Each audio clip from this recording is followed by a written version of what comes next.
Who deserves the car, the perks, the powers of office? The Prime Minister has now made many of the key decisions. David Cameron had stood by his Health Secretary Andrew Lansley amid huge and controversial change to the NHS in England until now.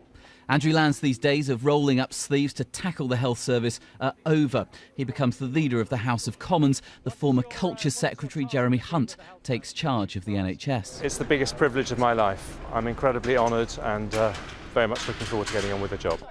Ken Clarke swaps the job of Justice Secretary for one advising David Cameron from the Cabinet Office and remains as relaxed as perhaps only a 72-year-old minister can be. I never thought I'd be back in the government in the first place, and at my age you do occasionally have to step down from a heavy departmental role before you suddenly realise you can no longer quite handle it. Chris Grayling, for now a Work and Pensions Minister, takes over his job at Justice. Teresa Villiers, who used to be a Transport Minister, is the new Secretary of State for Northern Ireland. Sayeeda Warzi loses her position as the co-chairman of the Tory party.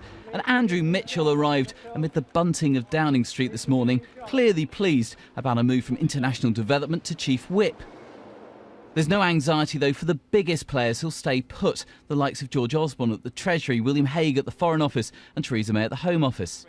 The Education Secretary, Michael Gove, stays in his job, as does the Welfare Secretary, Ian Duncan-Smith.